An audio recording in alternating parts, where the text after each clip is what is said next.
അന്തകൻ. പുരാണത്തിലെ അപൂർവമായ കഥകളിലൊന്നാണ് അന്തകന്റേത്. അതിവിചിത്രമായ സാഹചര്യത്തിലാണ് അന്തകന്റെ ജനനം. അന്ധനായ ഈ ശിവപുത്രൻ പിന്നീട് അസുര രാജാവായി. പരമശിവനെ പോലും വെല്ലുവിളിച്ചു. വിചിത്രമായ ആ കഥയാണ് ഈ ലക്കം. ഒരിക്കൽ പരമശിവനും പാർവതിയും ഭൂതഗണങ്ങളുമായി മനോഹരമായ മന്ദര പർവ്വതത്തിലെത്തി. പരമശിവൻ പ്രകൃതി ഭംഗിയിൽ ലയിച്ചിരുന്നപ്പോൾ പാർവതി പിന്നിൽ നിന്നും പരമശിവന്റെ കണ്ണുകൾ പൊത്തി. അടുത്ത നിമിഷം പ്രപഞ്ചമാകെ ഇരുളിലായി. ആർക്കും കാര്യം മനസ്സിലായില്ല. പരമശിവന്റെ മൂന്നാം തൃക്കണ്ണും മൂടിയിരുന്നു. പാർവതിയുടെ കൈകൾ വിയർത്തു. ആ വിയർപ്പുകണങ്ങൾ താഴേക്ക് വീണു. ഉടനടി ആ വിയർപ്പുമണികളിൽ നിന്ന് ഒരു വിചിത്ര രൂപം ഉയർന്നു വന്നു. ഹ്രീ! കാര്യമറിയാതെ പാർവതി അമ്പരന്നു. പരമശിവൻ മാത്രം ചിരിച്ചു. ഉടനെ പാർവതി കൈകൾ മാറ്റി. ദേവി എൻ്റെ കണ്ണുകൾ പൊത്തിയതുകൊണ്ടാണ് ഇങ്ങനെ സംഭവിച്ചത്. കൈയെടുത്തപ്പോൾ എങ്ങും പ്രകാശം പരന്നു. അപ്പോൾ ഒരു ഭീകരരൂപിയായി വിചിത്ര സത്വം നിന്നു. ഞേ ഹയ്യോ, ആരാണിവൻ? ദേവി, ഇവൻ എൻ്റെ പുത്രനാണ്. അന്ധകാരത്തിൽ ജനിച്ച ഇവന് ഞാൻ അന്തകൻ എന്നു പേരിടുന്നു. ഇവൻ അന്ധനുമാണ്. ദേവി വേണം നോക്കാൻ. പാർവതി അന്തകന്റെ കാര്യങ്ങൾ സ്നേഹപൂർവം ചെയ്തു. മോന് വിശക്കുന്നു. ഇക്കാലത്ത് ഹിരണ്യാക്ഷൻ എന്ന അസുരൻ ശിവനെ തപസ് ചെയ്യുകയായിരുന്നു. ഓം നമ ശിവായ, ഓം നമ ശിവായ. ശിവൻ പാർവതിയെയും അന്തകനെയും കൂട്ടി ഹിരണ്യാക്ഷനു മുന്നിൽ പ്രത്യക്ഷപ്പെട്ടു. എന്തു വരമാണ് വേണ്ടത്? എനിക്കൊരു പുത്രനില്ല മഹാദേവ. എനിക്കൊരു പുത്രനെ നൽകി അനുഗ്രഹിക്കണേ. വിഷമിക്കേണ്ട, ഹിരണ്യാക്ഷന് ഞാനൊരു പുത്രനെ തരാം. എൻ്റെ പുത്രനായ ഈ അന്തകന് നിനക്കുള്ളത്രയും ശക്തിയുണ്ട്. ഇവനെ നീ കൊണ്ടുപോയിക്കൊള്ളൂ. ഹിരണ്യാക്ഷൻ സന്തോഷത്തോടെ അന്തകനെയും കൊണ്ട് കൊട്ടാരത്തിലേക്ക് കുതിച്ചു. ഹ ഹ ഹ! ഹിരണ്യാക്ഷന്റെ കൊട്ടാരത്തിൽ അന്തകൻ രാജകുമാരനായി വളർന്നു. കാഴ്ചയില്ലെങ്കിലും ഇവൻ സമർത്ഥനാണ്. പരമശിവന്റെ അനുഗ്രഹം ലഭിച്ച ഹിരണ്യാക്ഷൻ അഹങ്കാരിയായി മാറി. ദേവലോകം ഞാനിന്ന് തകർക്കും. ഹിരണ്യാക്ഷൻ 3 ലോകങ്ങളും കീഴടക്കാൻ പാഞ്ഞു നടന്നു. ഈ ദുഷ്ടനെ കൊണ്ട് പൊറുതിമുട്ടി. ദേവന്മാർ മഹാവിഷ്ണുവിന്റെ അടുത്തെത്തി സങ്കടം പറഞ്ഞു.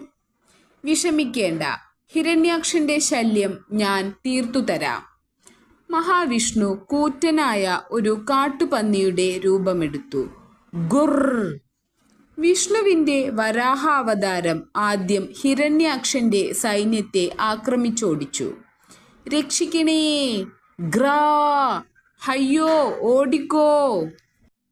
അതിനുശേഷം സ്വന്തം രൂപത്തിൽ സുദർശന ചക്രം ഹിരണ്യാക്ഷനു നേർക്ക് തൊടുത്തു. ഹാ! അങ്ങനെ അസുരന്റെ കഥ കഴിച്ചു.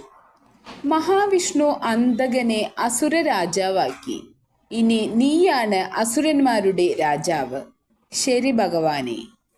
അന്തകന്റെ അസൂയാലുക്കളായ ബന്ധുക്കൾ അവനെ കളിയാക്കി. കുരുടൻ രാജാവ് അല്ലേ കൂട്ടരെ? അതെ അതെ, അമ്മാവൻ ദത്തെടുത്ത പുത്രൻ കൊള്ളാം. എടോ അന്തക, അന്ധനായ നീയെങ്ങനെ രാജ്യം ഭരിക്കും? അത് എൻ്റെ സംശയം അതല്ല. ദത്തുപുത്രനായ ഇവന് രാജ്യം ഭരിക്കാൻ അവകാശമുണ്ടോ? അതുകൊണ്ട് ഞങ്ങളിലൊരാൾ രാജാവാകും. നീ ഒരു മൂലയ്ക്കെങ്ങാനും കഴിഞ്ഞോ? ഒറ്റയ്ക്കായപ്പോൾ അന്തകൻ ചിന്തിച്ചു. ഈ രൂപത്തിൽ രാജ്യം ഭരിക്കാൻ സാധ്യമല്ല. രൂപം മാറ്റാൻ എന്താണ് വഴി? കാട്ടിൽ ചെന്ന് ബ്രഹ്മദേവനെ തപസ്സു ചെയ്യാം. ആരുമറിയാതെ ഒരു ദിവസം അന്തകൻ കാട്ടിലേക്ക് പുറപ്പെട്ടു. ഏകാന്തമായ ഒരു സ്ഥലത്ത് അന്തകൻ ഒറ്റക്കാലിൽ നിന്ന് കൊടും തപസ് തുടങ്ങി. ബ്രഹ്മദേവായ നമ. കാലം കടന്നുപോയി. ഭക്ഷണവും വെള്ളവുമില്ലാതെ അന്തകൻ ക്ഷീണിച്ചു. ബ്രഹ്മദേവായ നമ, ബ്രഹ്മദേവായ നമ. ബ്രഹ്മദേവൻ അന്തകനു മുമ്പിൽ പ്രത്യക്ഷപ്പെട്ടു. തപസ് മതിയാക്കൂ അന്തക. നിനക്ക് എന്ത് വരമാണ് വേണ്ടത്? ചോദിച്ചുകൊള്ളൂ. ഞാൻ 3 ലോകങ്ങളുടെയും രാജാവാകണം. എനിക്ക് മരണം സംഭവിക്കാൻ പാടില്ല. ഞേ അന്തക, നിന്നെ ഞാൻ 3 ലോകങ്ങളുടെയും അധിപതിയാക്കാം. പക്ഷേ മരണമില്ലാത്തവനാക്കുവാൻ സാധിക്കില്ല. ജനിച്ചാൽ ഒരിക്കൽ മരിക്കണം. അതാർക്കും മാറ്റാൻ കഴിയില്ല. പിന്നെ ഒരു കാര്യം ചെയ്യാം. അതെന്താ ദേവാ? എങ്ങനെ മരിക്കണമെന്ന് നിനക്കു തീരുമാനിക്കാം. എങ്കിൽ ഒരു സ്ത്രീ മൂലം മരണം സംഭവിക്കട്ടെ. പക്ഷേ അതിനൊരു വ്യവസ്ഥയുണ്ട്. ഈ പ്രപഞ്ചത്തിലെ ഏറ്റവും ശ്രേഷ്ഠയായ സ്ത്രീരത്നം എനിക്ക് മാതൃതുല്യയായിരിക്കണം. അവർ ഏതു പ്രായക്കാരിയായാലും എനിക്ക് പ്രശ്നമില്ല. എന്നാൽ മാതൃതുല്യമായ ആ സ്ത്രീരത്നത്തെ എന്നെങ്കിലും ഞാനങ്ങനെ കാണാതിരുന്നാൽ എനിക്ക് നാശം സംഭവിക്കട്ടെ. ഇവൻ്റെ ആഗ്രഹം വിചിത്രമായിരിക്കുന്നു. ശരി, നിന്റെ ആഗ്രഹം പോലെ സംഭവിക്കാനിടവരട്ടെ.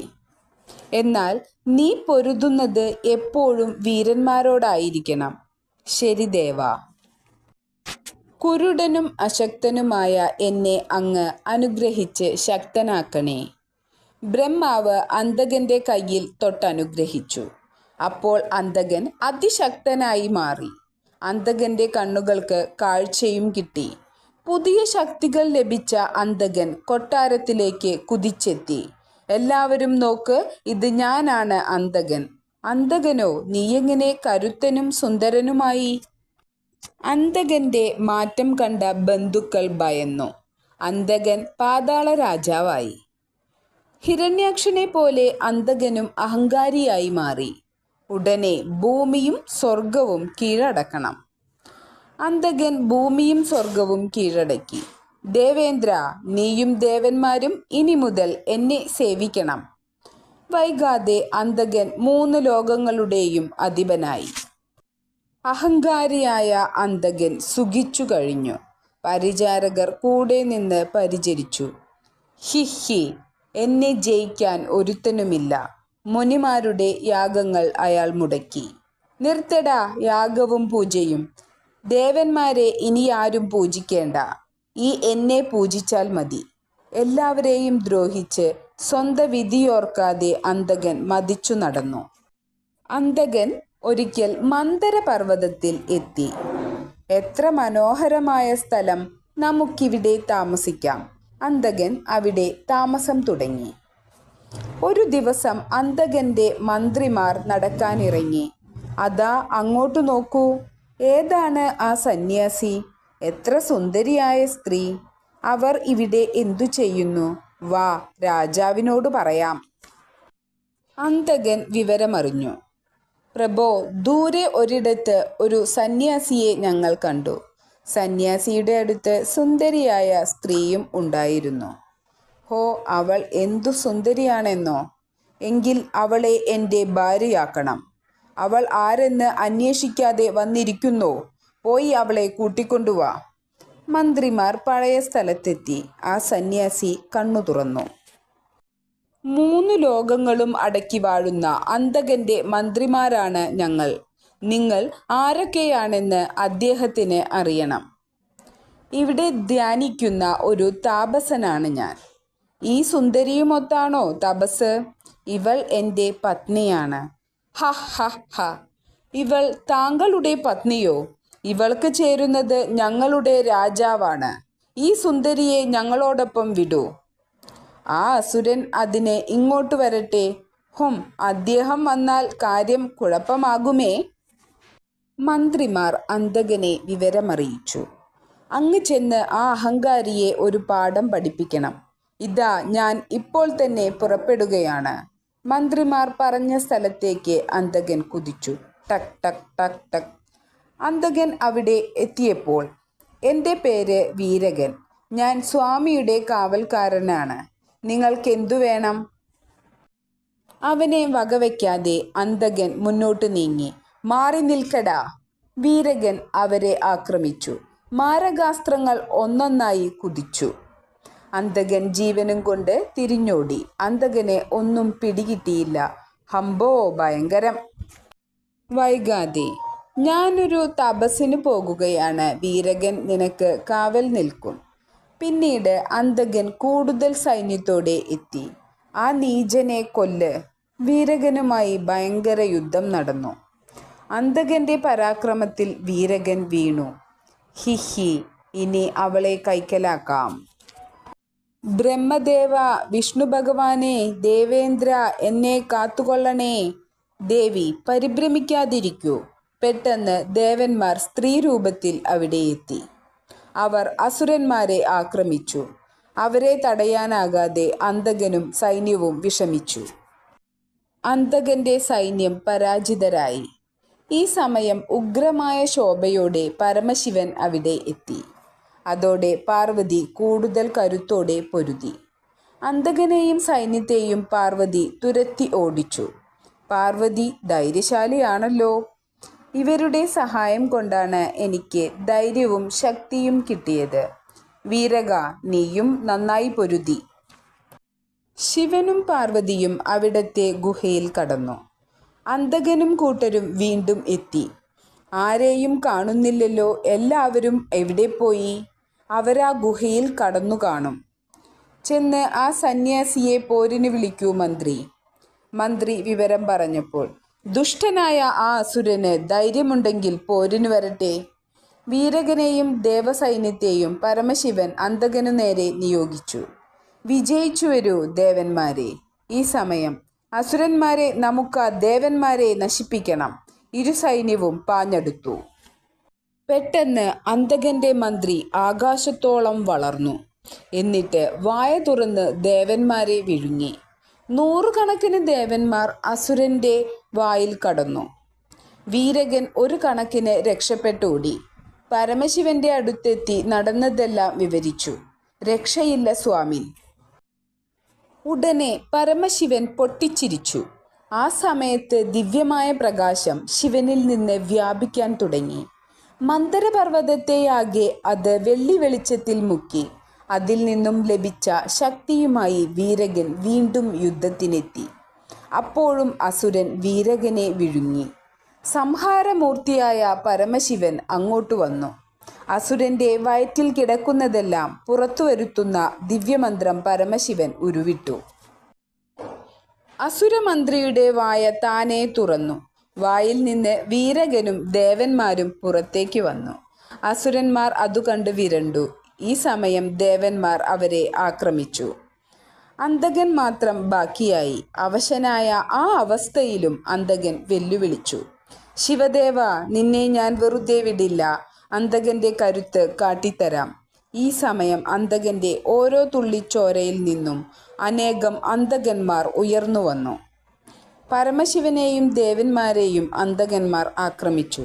പക്ഷേ പരമശിവന്റെ ത്രിശൂലം അവരുടെ കഥ കഴിച്ചു. ഒടുവിൽ രക്തം വാർന്നുപോയ അവസ്ഥയിൽ യഥാർത്ഥ അന്തകൻ ശിവനു മുന്നിൽ നിന്നു. ശിവൻ അന്തകനെ ശൂലത്തിൽ തറച്ച് ആകാശത്തേക്കുയർത്തി. ശൂലത്തിൽ തറഞ്ഞു നിന്ന അന്തകന്റെ ശരീരത്തിൽ സൂര്യന്റെ ചൂടേറ്റ് അസ്ഥികൾ മാത്രമായി. അതോടെ അന്തകൻ ആളാകെ മാറി. അഹങ്കാരവും വിദ്വേഷവും വിനയത്തിനും ഭക്തിക്കും വഴിമാറി. മഹാദേവ, എന്നോട് പൊറുക്കണേ. ചന്ദ്രശേഖര, നീലകണ്ഠ, എനിക്ക് മാപ്പു തരണേ. ശിവൻ അന്തകനെ ശൂലത്തിൽ നിന്നും താഴെ നിർത്തി. ധീരനായ അന്തക, നിന്നോട് ഞാൻ ക്ഷമിച്ചിരിക്കുന്നു. ഇഷ്ടമുള്ള വരം ചോദിച്ചുകൊള്ളൂ. അന്തകൻ ശിവനെയും പാർവതിയെയും താണു വണങ്ങി. ജഗത് മാതാവായ പാർവതീദേവി, എന്നോട് കോപിക്കരുതേ. അവിടുത്തെ അമ്മയായി കാണാൻ അനുവദിക്കണേ. മഹാദേവ, എൻ്റെ അഹങ്കാരം കൊണ്ട് ഞാൻ അങ്ങയോട് യുദ്ധത്തിനൊരുങ്ങി. അങ്ങയുടെ സദ്ഗുണങ്ങളോടെ അങ്ങയോടൊപ്പം കഴിയാൻ ഈ ഭക്തനെ അനുഗ്രഹിച്ചാലും. നിന്റെ ആഗ്രഹം പോലെ നടക്കട്ടെ. ശിവൻ സ്നേഹത്തോടെ അന്തകനെ ഒന്ന് നോക്കി. അന്തകന് അപ്പോൾ കഴിഞ്ഞതെല്ലാം ഓർമ്മ വന്നു. എൻ്റെ പ്രവൃത്തി മൂലം ഞാനിപ്പോൾ മരിക്കേണ്ടവനായിരുന്നു. അങ്ങയുടെ അനുഗ്രഹത്താലാണ് ഞാൻ ജീവിച്ചിരിക്കുന്നത്. അന്തകൻ മാതാപിതാക്കളെ താണു വണങ്ങി.